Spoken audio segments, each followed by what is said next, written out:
In 1998, Falcon 4 released, and with its release came its famous dynamic campaign. This dynamic campaign has persisted for over a quarter of a century, and it still has not been eclipsed. It is commonly referred to as the gold standard for a dynamic campaign in a combat flight sim. Today, a retrospective, we get into the mind of Kevin Klemmick, the developer who created this mythical dynamic campaign for Falcon 4, the same campaign that lives on in BMS. What was he thinking then? If he knew then what he knows now, what would he have done differently?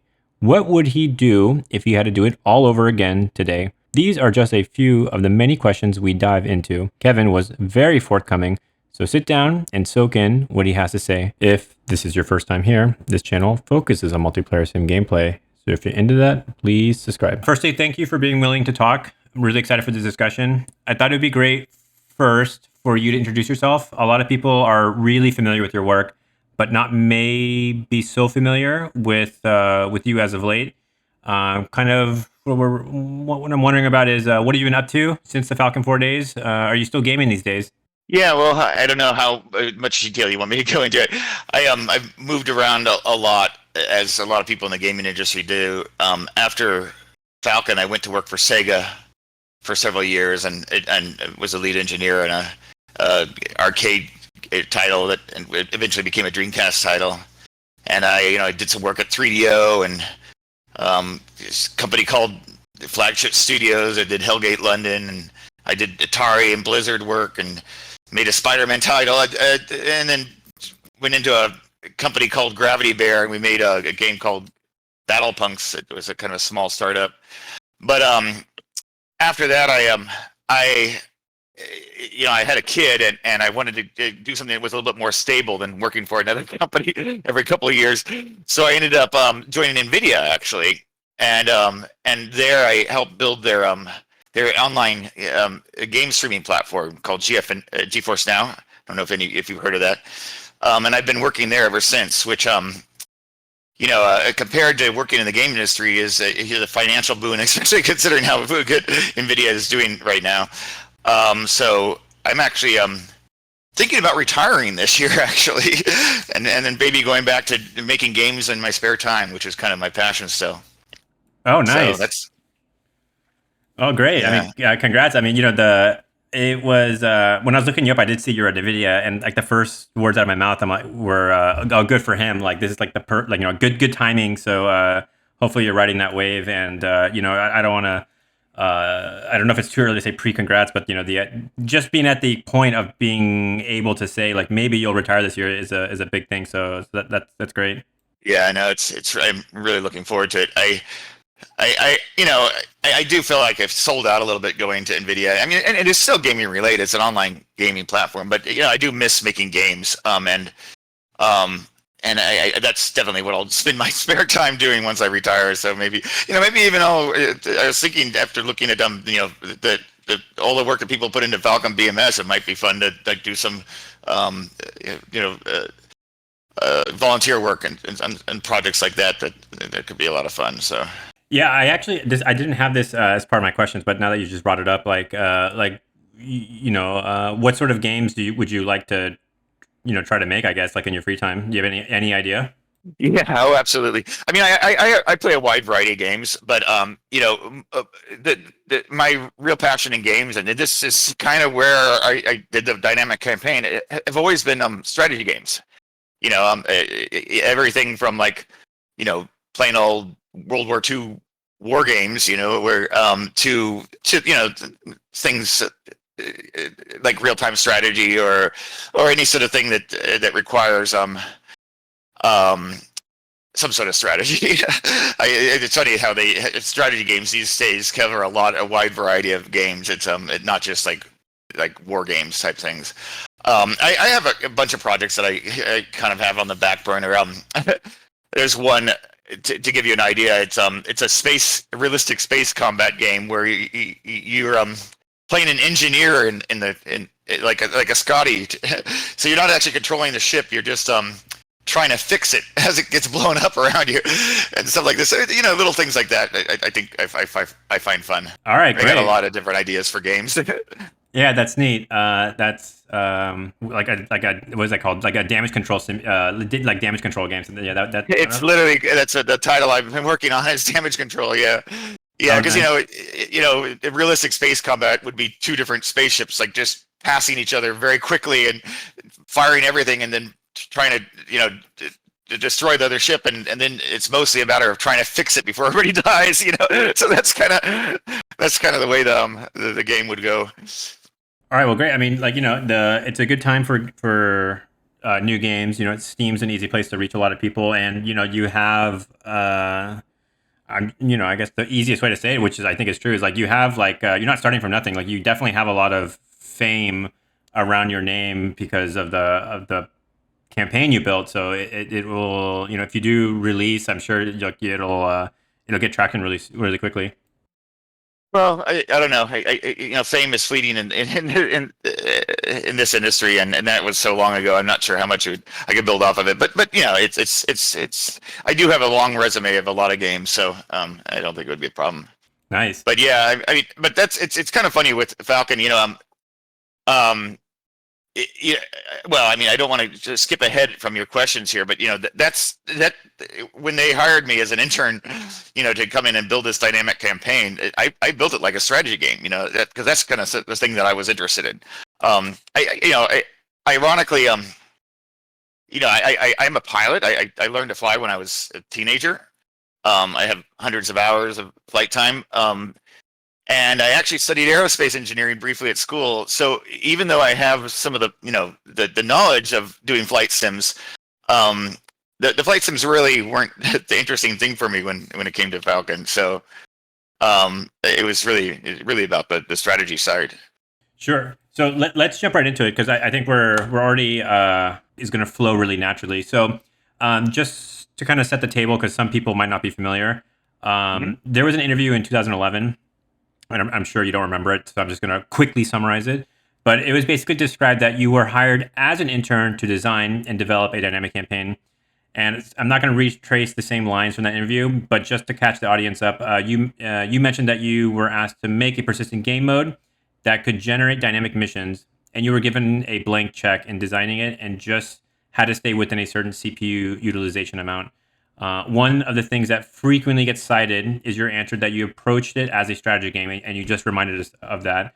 I was hoping that you could talk about this and like maybe kind of start us off as like what were you really thinking then when you started the project? And now that you look back on things, how do you think about your initial approach? Yeah, and I did get ahead of myself a little bit there, but yeah, since I love strategy games, and I wanted to build it as a strategy game.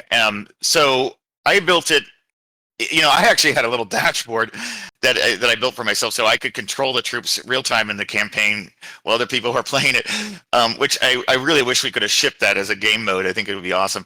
But you, my Gilman's idea was to do a dynamic campaign, but like you said, what he wanted was just something that would generate missions instead of having these. I think at the time it was just more common to just script every single mission, so you're flying exactly the same thing every time. The enemy would show up in exactly the same place every time, and he wanted something more dynamic. But that was about all he said. So I wanted to build all the troops moving around and have the missions actually have real meaning in the game. Like this battalion is attacking this city and they need air support.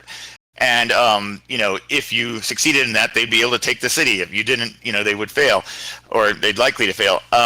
And so that was my approach. And to this day, I don't think I would have done it differently. I think that actually turns out to be a pretty good approach. You know, one of the biggest fears I had about the dynamic campaign, and maybe I'm getting a little bit ahead of myself again, was that the missions might be too repetitive. You're doing kind of the same thing all the time. Well, in scripted missions, you can kind of set up some exciting situations, that are unusual. And I don't know if we achieved that with the dynamic campaign or not in Falcon. It's hard to say. When you're making a game, you kind of get too close to it and you can't really see it for what it really is sometimes. So I mean, I guess that would be one of my questions: is was that approach good enough for making missions that continued to be interesting? I would say so. I guess to compare it to I don't want to say. Well, let me think about this. Okay, so one thing that I noticed is that because we were talking off mic before, and I'll bring it back up. But with the trend these days with the sims, with the combat flight sims, is that they're really into fidelity. So like everything is clickable, so everything's more complicated. There's a lot more upfront learning that you have to, or memorization you have to go through in order to use certain things. And with a lot of the games now, where everything is very telegraphed or scripted, you end up just learning a few skill sets. And with a dynamic campaign, because things become a little bit more random in terms of like where targets are or the approach you have to use or whatever, right? There's just different levels of complexity. I find myself learning or having the need to learn to do certain things that I otherwise wouldn't have learned or needed to learn. And I mean, people still play your dynamic campaign like a lot. It's still frequently cited as like the gold standard, probably in combat flight sims for a dynamic campaign. So I think the way it generates missions has been pretty good. I mean, it's what, 26 years, I think, since it was made. So I mean, it's still fun to play. Yeah. Yeah, I mean, it's funny. The second part of your question, like what would I do differently today? I think in retrospect, the amount of detail that went into the campaign was probably an overkill. And if I were to redo it today, with the knowledge I have now, I would realize how much work it was. And the nice thing is being an intern is I didn't know it wasn't possible to do, right? So I just did it. So what sort of detail would you pull back, you think? So, I mean, there was a lot of levels of different AI in there. Like, you had a top level AI, you had, operational level AI, you had tactical level AI. You don't really need all that.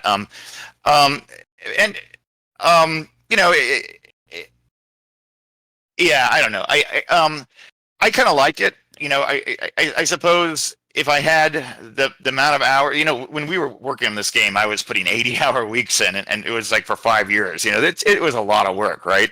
At my age now, with a family, I can't afford to put that kind of time in. But that really is kind of what it would take to build something like that. So, and it's hard, I think, with what flight sims sell these days, is the numbers. It's hard to justify putting that kind of that kind of resources into it, right? So you're going to have to cut corners somewhere if somebody was going to redo it.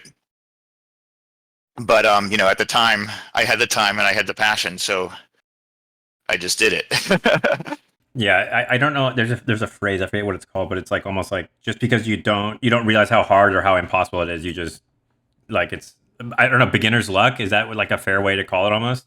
Maybe, yeah. I mean, I certainly could. There's things that I could build a lot faster these days with what I have knowledge-wise. But just going into a project of that size would be a little daunting. It's it's just there's it was a lot of work. Are you still surprised that people still play it? And then, how does it make you feel that people still invest a lot of time in playing the game mode you made so long ago? Yeah, I guess I don't know if I'm surprised. I'm very happy that people still play it. I think that's great. What I am surprised by is that it hasn't been replaced with something better. That is what I actually am surprised by. And I spoke a little bit about how hard it is to do and why why that's not necessarily economically feasible for a lot of people. But at the same time, our computers are so much more powerful. We've got so much more ability to do something like this. And there's a lot of people who are a hell of a lot smarter than I am that could go out there and build something like this. So I am a little bit surprised that we're still using this after all this time and something better hasn't come along.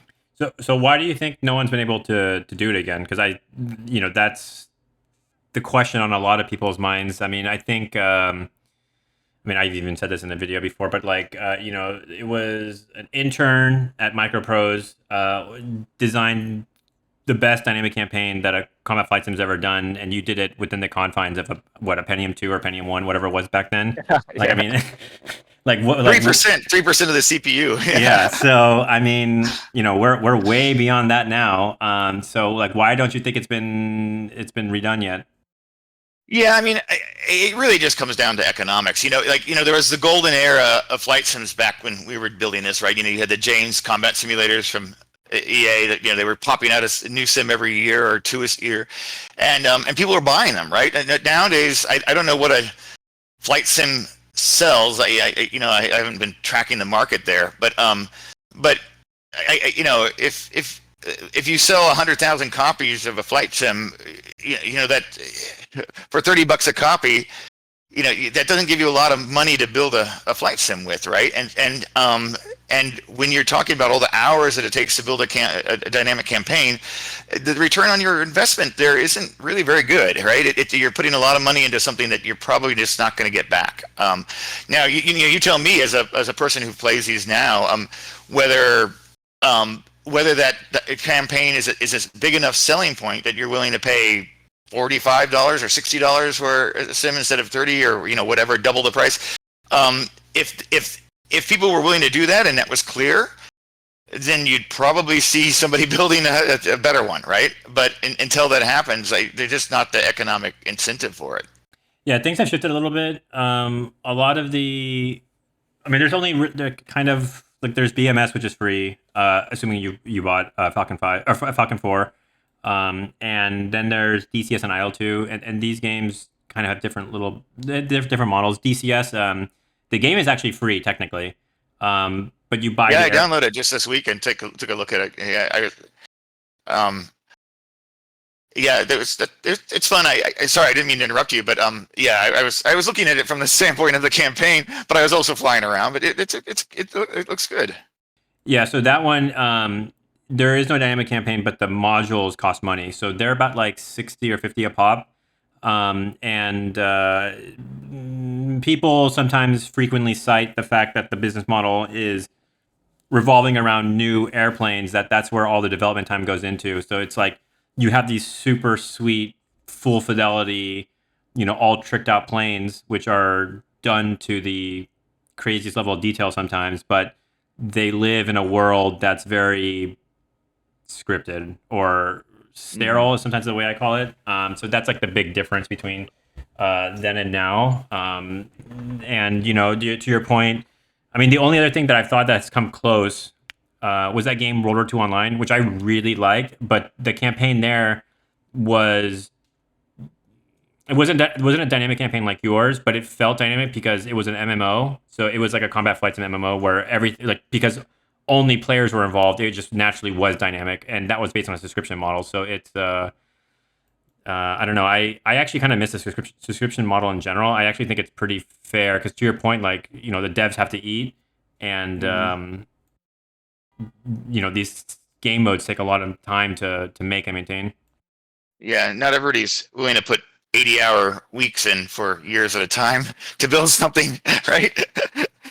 Yeah, sure. Yeah. So one question about your campaign, and I didn't see this asked before, and I was talking to a few players in preparation for this discussion, and I actually got a really good question, which was how much did the campaign influence the feature set and architecture of the game, or vice versa? The game and campaign seem intertwined, and in my mind, the game is the campaign. So, like, what led what?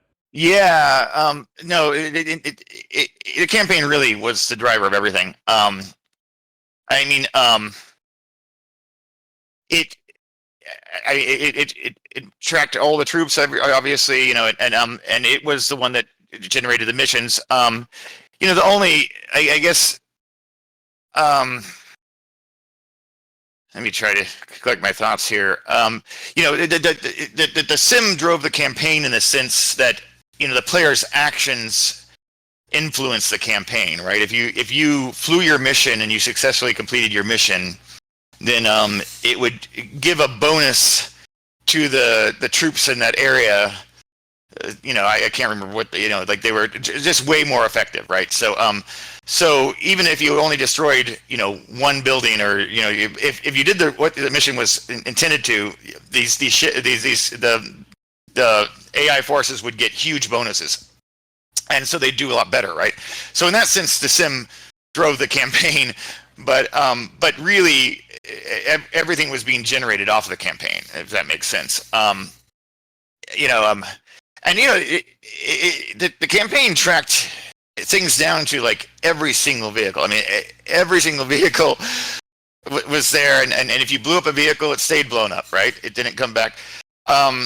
So really, it was at that level of detail. I think in that other interview, I talked a little bit about the player bubble, and I'm not sure how interested you are about that, but these units would be traveling around on the campaign in what we call aggregates, right? It's a battalion, and in that sense, a tank might just be a single bit,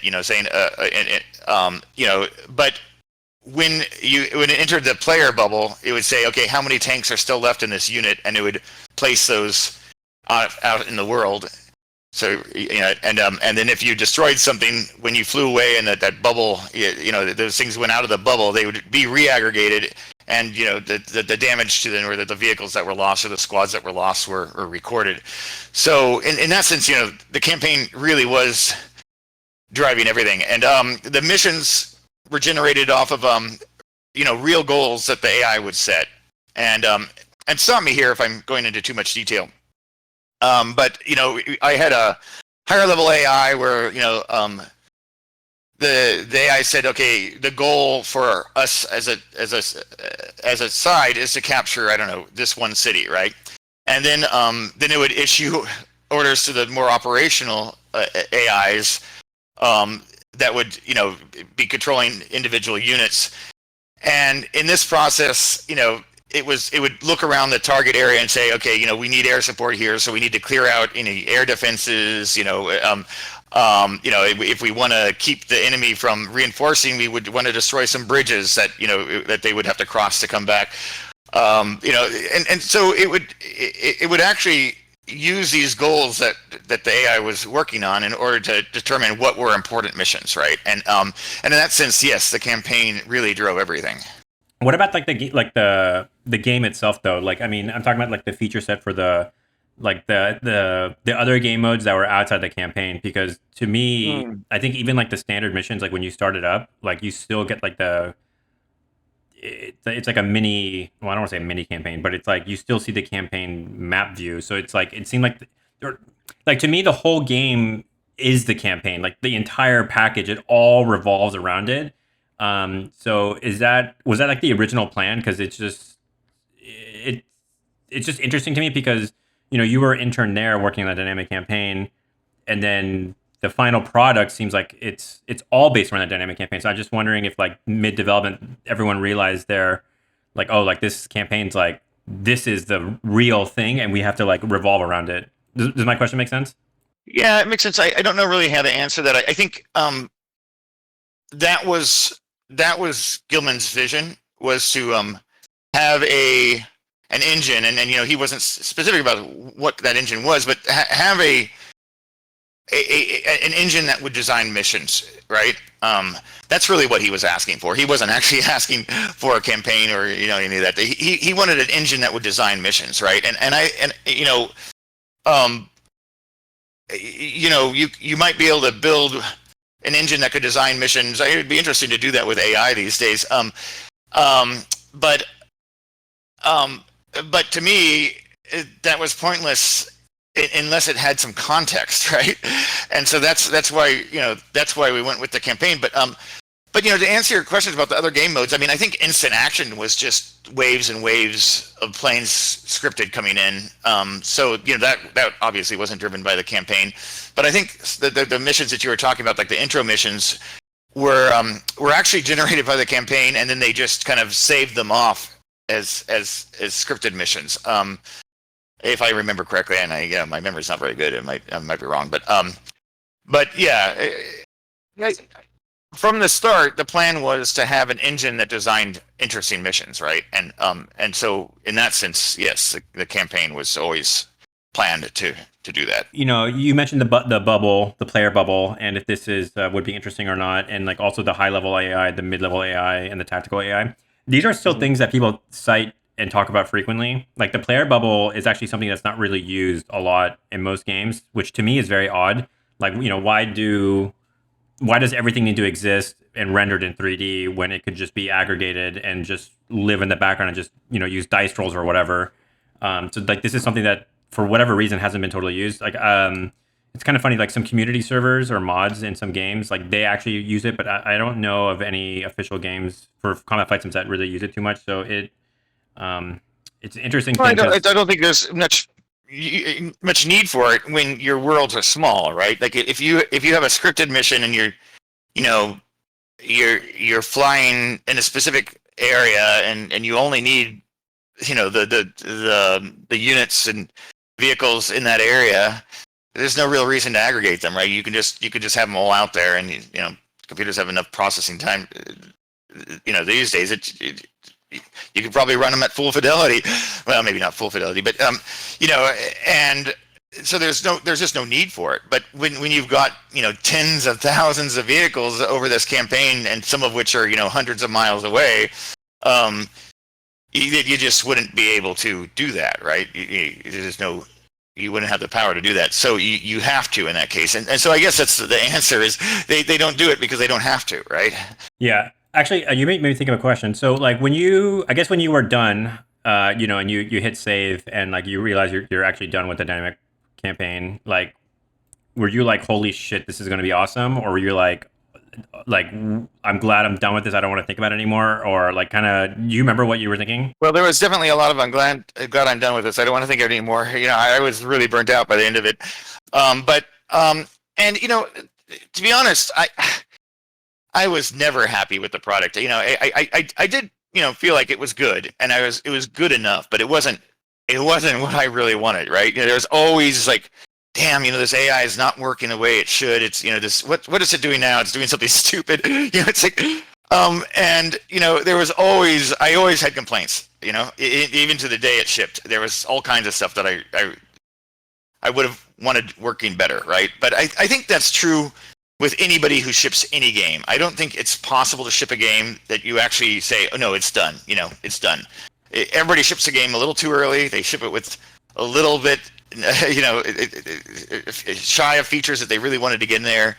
And this is why you see so many, second and third versions of games, because okay, well, we can take the second version of this and we can add some of these things that we didn't do right, or we didn't get completed in the first one. So I think nobody ships a game and says, okay, this is my masterpiece, it's perfect, right? It just doesn't happen. I was surprised initially with your answer, but not surprised after you explained, because everyone's their own hardest critic, so I get that.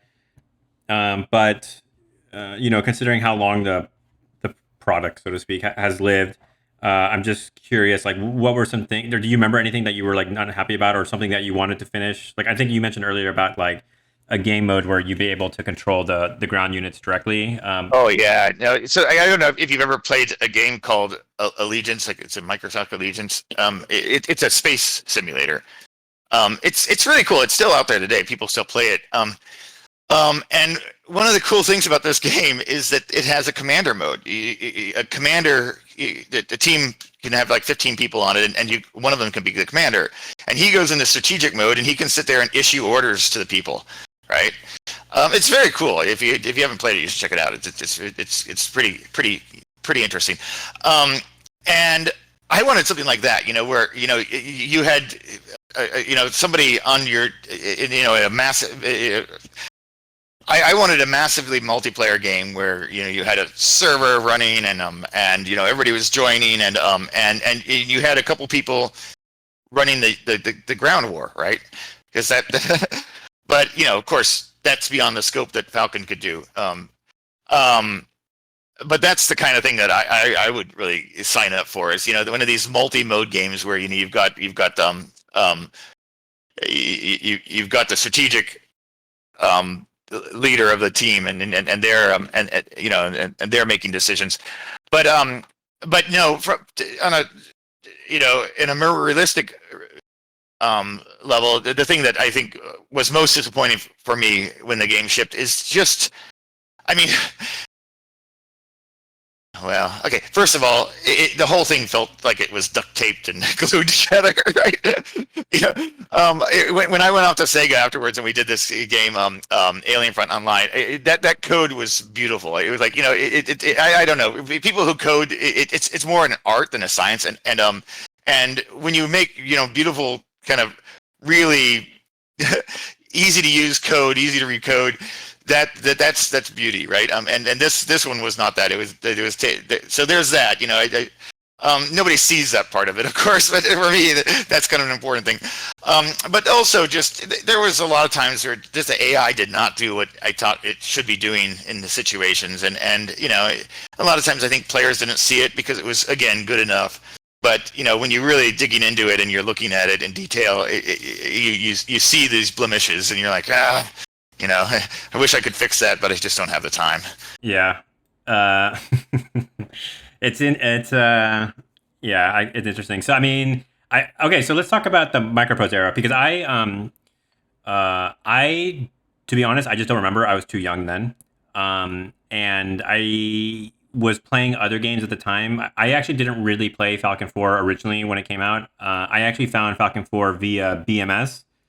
Way later. So I'm not really up to speed on what happened there. I've tried to go back and read old interviews and get an idea, but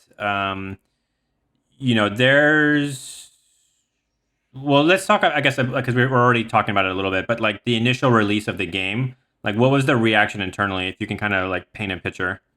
Yeah, well, so the developer at the time, it's hard to say the developers. There's a few of us that we were laughing because one of the games that came out around the same time was Deer Hunter. And Deer Hunter is like a game that you could probably make in a long weekend. I mean, it's that simple. And it sold like over 1 million copies. And we're like, what the hell are we doing? Oh, no. We're building this game that took us 5 years to build, and we're selling a couple 100,000 copies. We're in the wrong industry. So there's certainly that. Flight sims aren't the mass sellers that some of these other games are, right? So you can't set your expectations for that, right?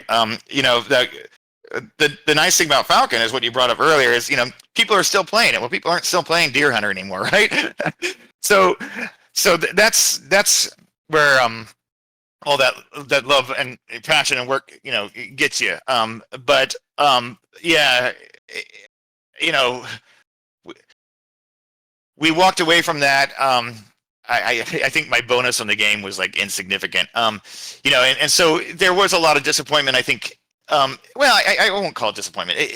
People were realistic. We knew it wasn't going to be like 1 million copy seller, right? And I think in the end it did okay. And I think, yeah. So, I was not paying attention back then. So this is me just kind of trying to piece pieces together from different people and old articles. But it looked like Microprose did run into financial trouble after the game's release. And a lot of discussions about this still happening today. Could you help clarify or clear up what was it like there and what led to what? Some people point to the overall scope of the project or how Hasbro handled things. I'm really, really unsure of what happened back then. So I'm just kind of... Yeah, so I have to admit that I didn't really pay much attention to like the financial things or the business side of things. So everything I'll tell you is probably take it with a grain of salt. But my impression is that they didn't run into financial trouble because of Falcon. I don't know if Falcon made a lot of money. I know it made some money. I think that Microprose was working on a bunch of different projects, and a lot of those projects did not do well. I think one of the one that was working, it was like a Star Trek game that um, that didn't do so hot, and so there was other projects that were causing it to bleed money. And one thing that irritated me about Falcon, and I'll be completely honest, is if I remember correctly, they spent as much on advertising Falcon as they did for the development of it. And they bought things like Super Bowl commercials for Falcon. It's like, they're extremely expensive, and I don't know if you're even marketing to the right audience when you spend millions of dollars on a Super Bowl ad for a video game. So I don't know if the money that they spent on it was spent well or smartly. So there may be something there, but the whole Hasbro thing is a different thing, and that I can speak a little bit more to, because Hasbro, I think at the time they were just a toy company or board game company, and I think they looked at buying a game studio as buying a factory, right? You get assets. But when you're buying a game studio, what you're buying is the development team. The building is worth nothing, right? It's the people. And when they came in and said, "Okay, we want you to start making Hasbro titles," and you've got these people who they weren't interested in that, right? Everybody's like, "We're going to leave." I left. I went to Sega, and people left because they weren't. Hasbro wasn't asking them to make the games that they wanted to make, right? Hasbro wanted to make Hasbro games. So when everybody left, things just imploded. You don't have anything left. You've got an empty building, right? So Hasbro did not make a very good financial decision in that regard. And then that's what happened eventually. Now, the reason why Microprose sold, I don't know. It may have been financial issues. It may be that Gilman wanted to go off and do something different, and he's done a lot of really interesting things since then. I don't know for sure any of that.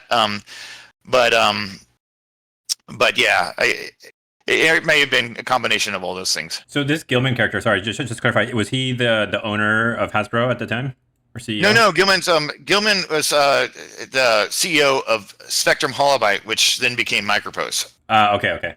Gilman Louis. So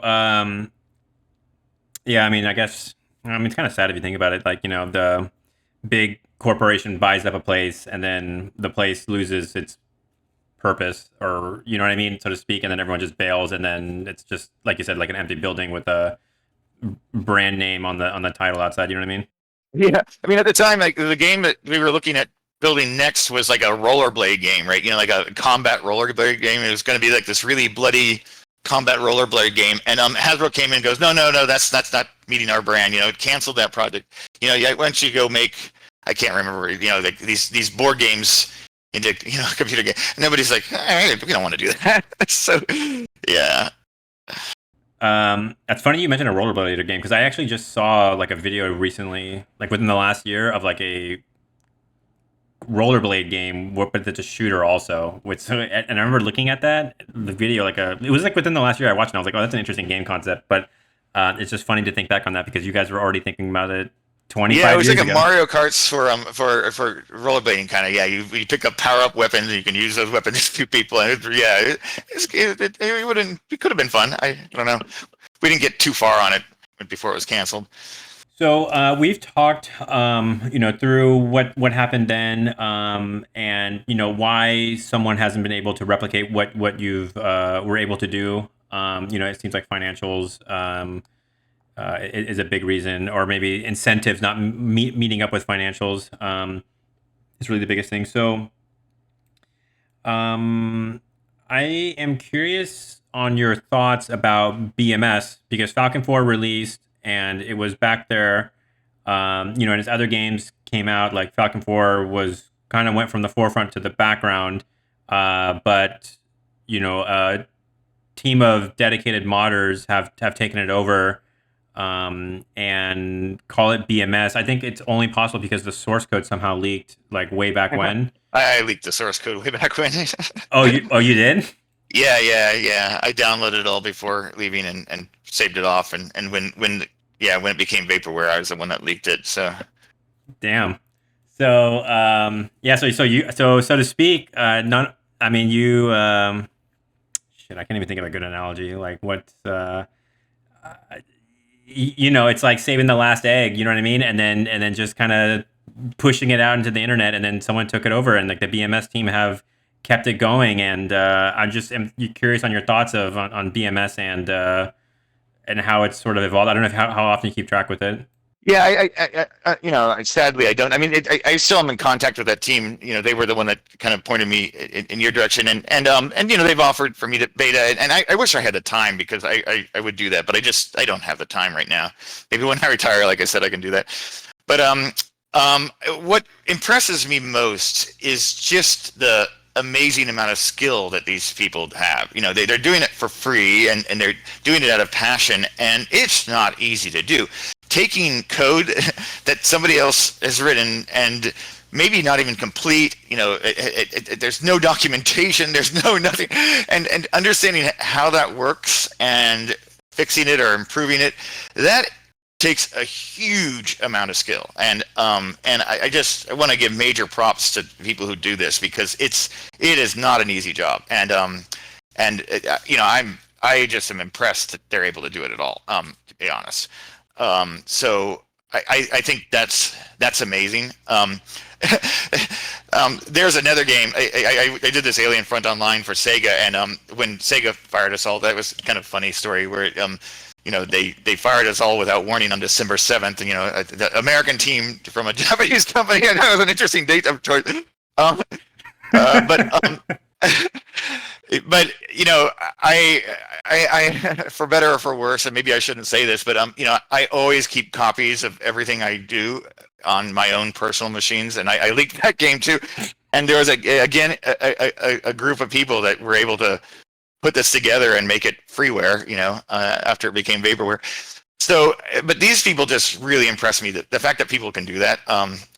So yeah, I super impressed with these people and the job they've done. So how do you go about when it was time for Falcon 4 to leak it? I mean, are you just keeping track of it on the internet and then you just see that it's been totally abandoned and then at that point are you okay, I feel this is allowed, air quotes allowed to do and you just post it up randomly on a website and then no, it was actually it was people reaching out to me in both cases actually. People saying, hey, we'd really like to actually I'm trying to remember because I mean the one I remember a little bit more is the Alien Front one. The guy's I really like this game. Do you happen to have any of the source code still? And I go, I have all the source code still, both server and the client. And I think it was something similar with Falcon. They're like, hey, do you have anything that we can work with? We'd like to kind of revitalize this. And somebody pointed us in your direction saying that maybe you can help us. And I'm like, yeah, I pretty much have it all. So yeah, and I think in Falcon it wasn't quite complete, if I remember correctly. There was probably quite a bit missing, unfortunately.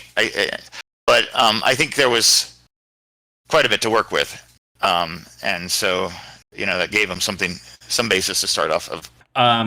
What I have this question. This actually came from someone else also that when I was prepping for this, but he phrased it in a certain way because he's thinking of working on something. And if you had to make a dynamic campaign from scratch today and had full creative control, what would you do?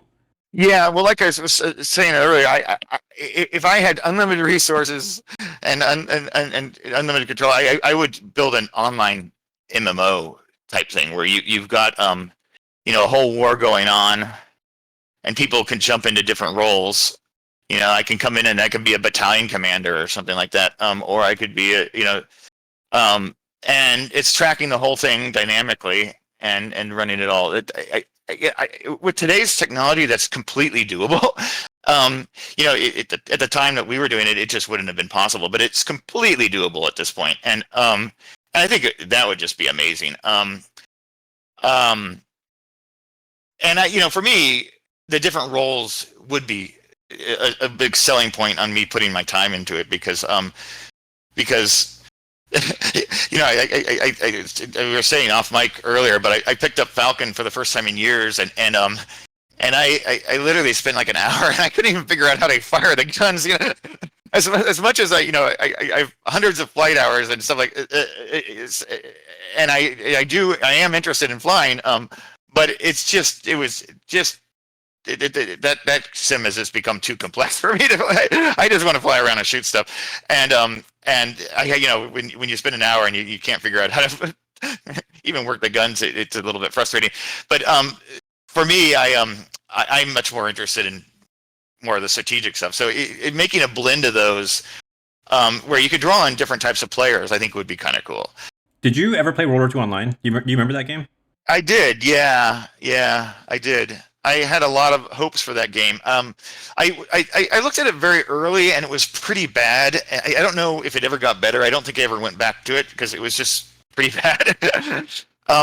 And like one of the problems with that one is just everybody was doing what they wanted to do, right? And I guess you always have that problem when you've got real people in here, but what you need to do in order to kind of fix that is you need to give players incentive for taking collective action, right? I didn't feel like there was anything like that in that game, and so people would just go off and do whatever they want to do. And then, again, my memory might be bad here, but that's kind of the way I remembered that game. Yeah, I really like that game. That's actually probably my favorite game I've ever played in my life was that game. And you are right, like it took because like the UI was really bad and it was like the learning curve was really steep. But once you did get into a group of people like clans or whatever, like that's where the magic happened because you would get like hundreds of people online all coordinating and doing stuff, and that was really cool. Mm-hmm. And they had that thing like a strategic layer, like they had the high command, so like players could what was it? They would like apply to become like in the high command, and then that gave them access to tools to do certain things, which was like set up AOs, which would signal to all players like, hey, this is a priority. So that they were like the cat herders, so to speak. Mm-hmm. But that game, like, unfortunately, just like went sideways, or it just kind of was stagnant, and then it went sideways, and it's just technically it's still around, but it's not like it used to be. But it's interesting. It actually made me smile when you said if you were to do it again, you would kind of do it from an MMO perspective, because I have always really liked MMOs. I have not played one in a long time. Well, actually, I did play one actually recently, Naval Action, which was kind of fun. But yeah, I actually, this is actually really interesting because I am very surprised that someone hasn't been able to redo World War II Online also, because the networking has to be there. I mean, I'm not. The technology is there. Yeah. I mean.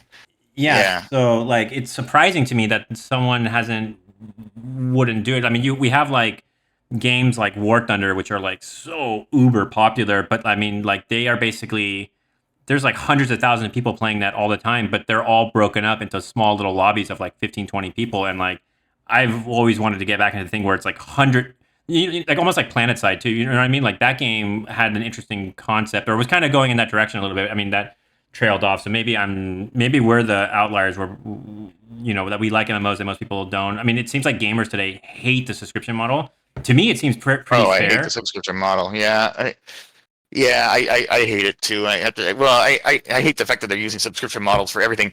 In games, I could see maybe some places where it would be appropriate. And that's, in cases where you're using online servers that have an ongoing maintenance cost, right? So, subscribing to something like that kind of makes sense because that's the only way that a company is going to have ongoing revenue, right? And I hate to talk about things from monetary standpoints, but like you say, developers have to eat, right? And if you can't make these things work monetarily, they're just not going to work, right? I mean, you have the rare groups like Falcon VMS that are doing it out of passion, and that's fantastic if you can get that kind of thing. But when you're running online servers, you're paying a monthly cost, and you got to recoup that cost, right? Yeah. So going back to what you're talking about, like fumbling around in Falcon with trying to figure out how to shoot the gun. I actually think that was a really interesting thing that you pointed out, because one of the questions I wanted to ask you is what do you think of a balance, or what do you think of the balance act of realism versus fun? And like, what do you think about when you like as a game designer when you look at a game from fun versus realism perspective? Yeah, well, I have an incredibly short attention span, so I will probably fall very much on the side of fun. But that's one thing I think Falcon did well is if I remember correctly, and I don't know if this was followed on at Falcon BMS, I couldn't figure out how, but they had the realistic flight model, and they had like the slightly less realistic flight model, and they had like the arcade mode, right? And I really like that because you could kind of choose your level of fidelity, right? And I think that would be a smart way to do Sims is if somebody doesn't want to have to remember to arm the weapons by pressing this switch, and they just want to jump in and start shooting, they can do that, right? And it opens the game up to a wider audience. And I think one thing you have to be very cognizant of when you're making games is that the wider your audience, the longer it's going to live, right? Because and the stronger that community is going to be. So you want to open it up. I was playing DCS World, and I was able to figure out how to fire the guns, and I couldn't figure out how to lock up any missiles, but I didn't play it very long. But having a mode that somebody can just jump in and start having fun, I think is super important for games. And if you don't have that, you're creating this barrier to entry that is going to turn a lot of people off. Yeah, no, I get it. It's I tend to agree with you because sometimes people get so caught up in just like this is a sim, and then it's like wait, it's a game. You know what I mean? Like this is something that people. Both, though. It's both. I totally understand how somebody. I mean, I really I love the fact that you've got this fully modeled cockpit that every switch actually does what it. That is freaking cool, right?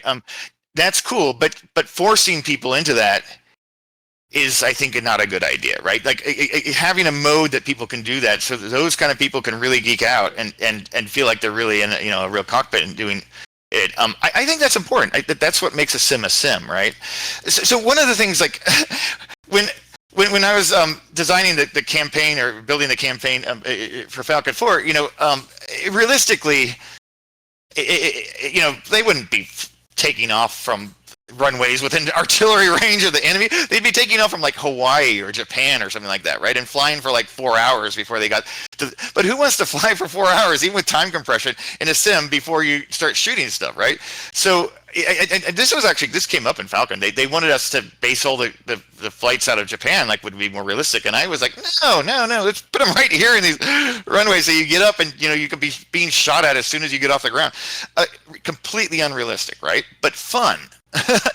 And so you do have to make that balance, and I definitely lead towards the fun side, but there is something to be said about people who really want realistic sims, right? Yeah. Okay. So you kind of said it already. Like it's both, which I do agree with. But or not. But I'm curious on how like you distinguish a simulator versus a game. Like I'm just kind of curious to see where you go with this one. Yeah. Well. Okay. So a simulator, like a true simulator, I like Microsoft Train Simulator. I don't think I've ever played it, but from what I hear, you actually can sit here and take like 8-hour train trips. So across. That's a simulator, right? There's not much game there, right? If you had a game there, you'd have bandits attacking you, and you have to fight up. So that's the difference between a game and a simulator, right? Games are designed to create unrealistic, or maybe even realistic situations, but more what they call in the game industry the illusion of reality, right? Or illusion of realism. And so. So it feels realistic, but really you're in a situation that probably would never actually be the case. But the real cases would be, for most people, kind of feel boring, right? They don't feel fun. So the game part of it is throwing in that unrealistic part. I mean, the same thing with movies, right? You don't. So if you saw movies and they were realistic, they would be nowhere near as interesting as movies are. But that's because they don't stick to reality at all, right? They are complete fantasy, and that's what makes games fun, and that's kind of what people expect these days. I mean, So that's the game part, right? And there is some place to be said for like pure Sims, but they're going to feel very different, and they're going to have a much smaller audience. How do you think about? I'm gonna have a. I'm thinking I might expand this question a little bit, but like, how do you think about the combat flight industry? How it looks now versus back then? So I can't speak too much about what it is now because other than this last week where I downloaded the flight sims, I don't think I've played a flight sim for 10 years. I played a lot of War Thunder when it first came in. I put a lot of time into flight sims, but there was, like I said, a golden age at one point, and I don't know if it's just me being turned off by them or if the whole world kind of there was a lull for a little while, but it seems to me like there hasn't really been the same interest in these that there used to be, and here's the thing is the game industry has evolved over time, right? It's bypassed the movies as far as its net value and everything, and it's pulled in a lot of different people, right?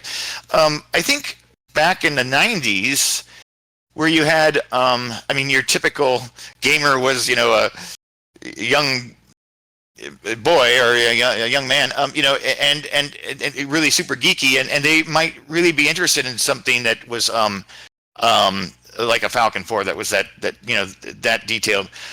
Well, you have a lot of people these days that are just what we call casual gamers. They just want to jump in and have some fun for a little while, and that's driven the market because that's where all the money is, right? Or that's where a lot of the money is.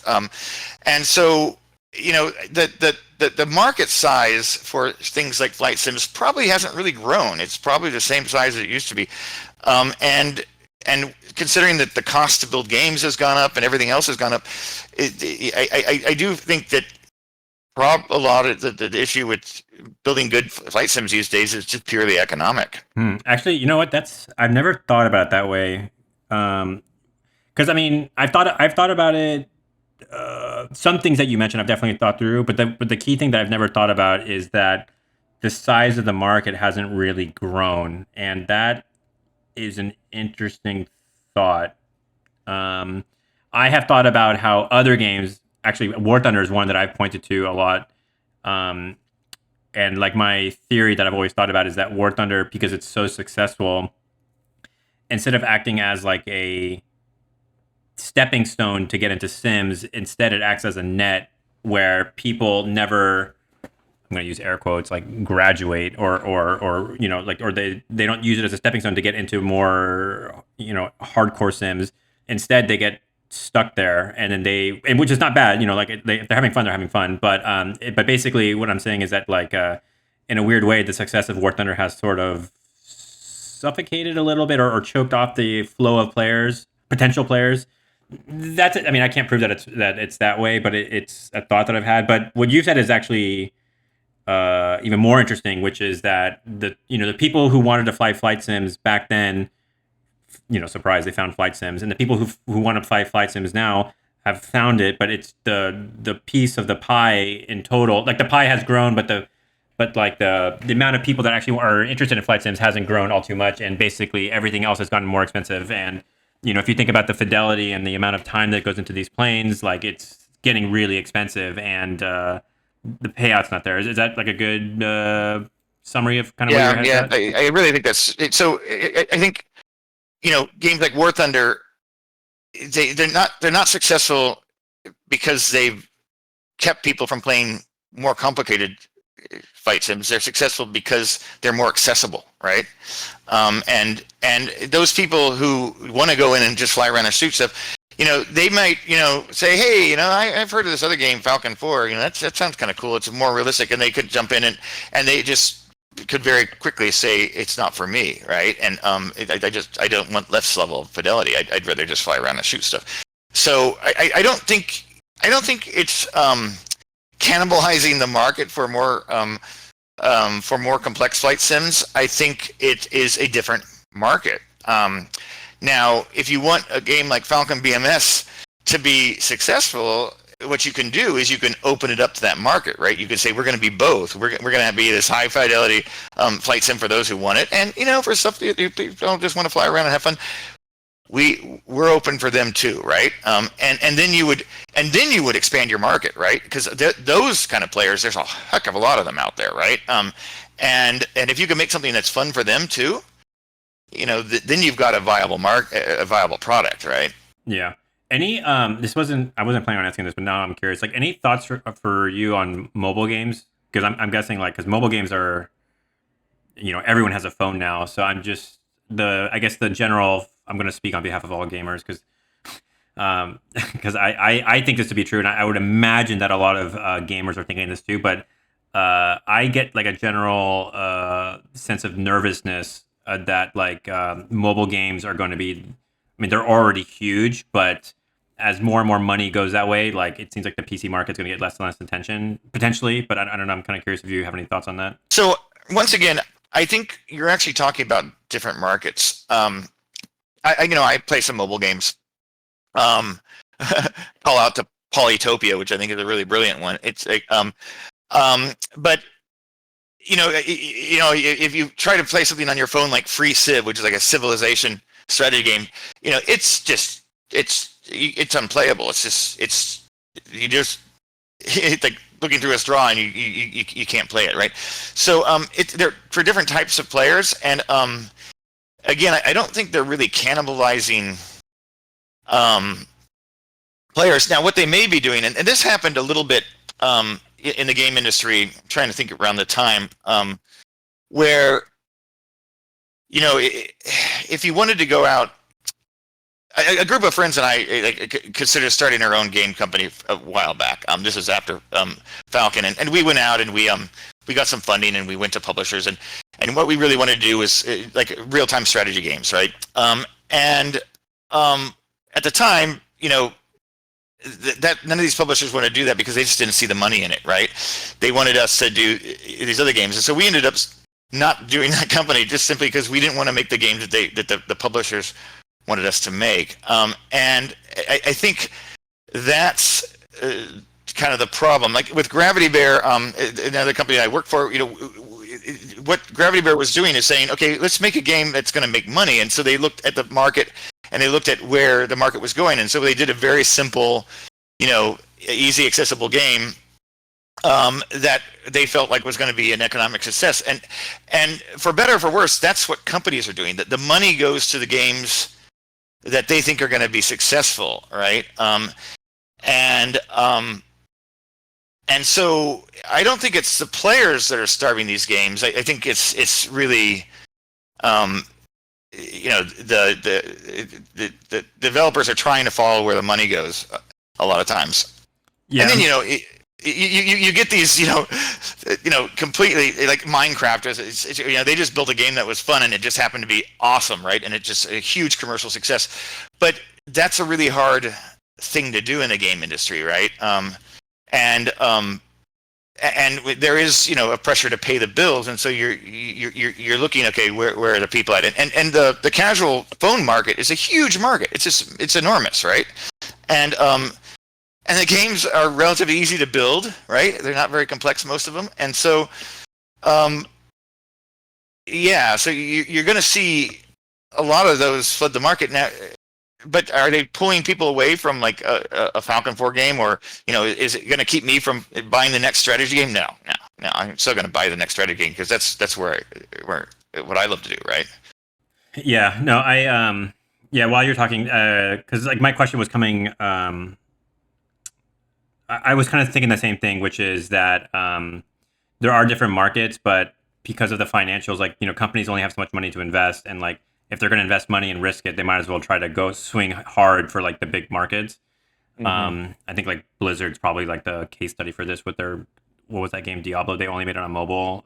So that's it's interesting. But yeah, no, it is interesting. I actually kind of wish we had more time to talk just about the industry in general, because it is interesting, and you're still, or not still, but you are very fluid in just the industry in general, and the flight sim niche is part of that industry. So it's interesting. It's interesting to just to take a step back and not get focused on the flight sims, but actually just think about everything going on.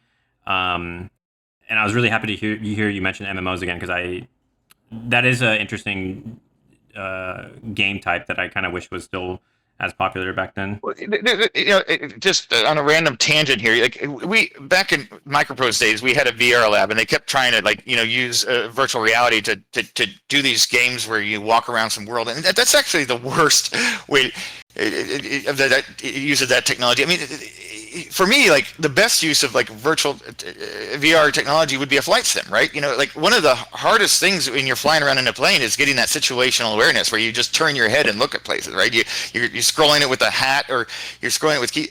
I don't know why they don't do VR flight sims. MMOs seem like a natural fit for flight sims because what are you doing? You're involved in a war that has a lot of people in it, right? So there are certain things that seem like certain fits, and they're good fits. And the only reason why I guess they've not been done is because they're harder to do, right? And they're more expensive to do. But I don't know. I do think there is space for that. But what you would need to do is you would have to put together a team that really knew what they were doing. They weren't going to spend a lot of time making errors and having to redo things, and then you'd have to convince somebody to fund it, and you have to sell it that you think is going to be a financial success. And I think the only way to do that, and maybe again I'm going off on a tangent here, but it would be to open the market to more people, right? And that's the way you could do something like that. You could make it interesting to the ones that love the really geeky sim side, and then the more casual side. And if you can attract both those kind of players, then you could potentially have a success. This is so ironic. This is like almost poetic because the people that talk about your campaign the most are like the sweatiest, nerdiest flight simmers of all time, and it's we love those types. I mean, those are all positive things in my opinion. Yeah, of course. I'm not saying they're bad things. And I can, I talk about your campaign all the time, but it's ironic because you weren't thinking about it so much as a flight sim, but more as a strategy game, and then also like your talks about, or your thoughts about like fun versus realism is really interesting because like just the thing that you mentioned about like the air bases being flyable out of Korea and not Japan, or instead of only Japan, like is you're totally right. Like who needs to fly that far? But it's just I know the reactions to some people listening to this who are like the like the hardcore people. Like it'll be interesting to see how they think about this. So it's I like it. It's I feel like your head's obviously in a good place. The thing that you made forever ago is still, like I said, like the case study or the prime example that still gets brought up about how a dynamic campaign should be.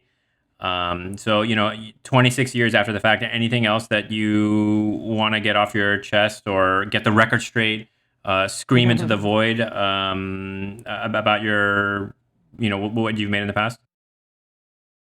Yeah, let me think about that. Yeah, I guess. I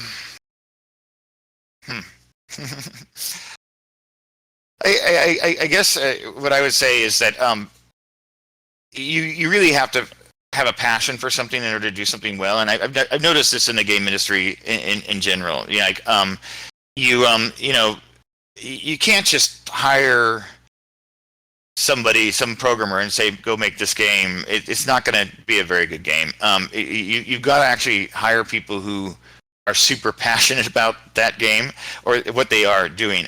And I think that's one thing that's kind of interesting is if you hired a team of flight sim people, they're going to be really interested in doing this flight sim, right? And I think maybe this is why you see like the team that's doing Falcon BMS not expanding the campaign. And I'm talking completely off the cuff here. I know nothing about that team, but if you had a guy in there that was passionate about strategy games, and you said, hey, you go off and do this, knock yourself out, maybe you'd get more of that, and so yeah, it really does come down to finding somebody who's just really interested in what they're building. Right, and is really dedicated to building something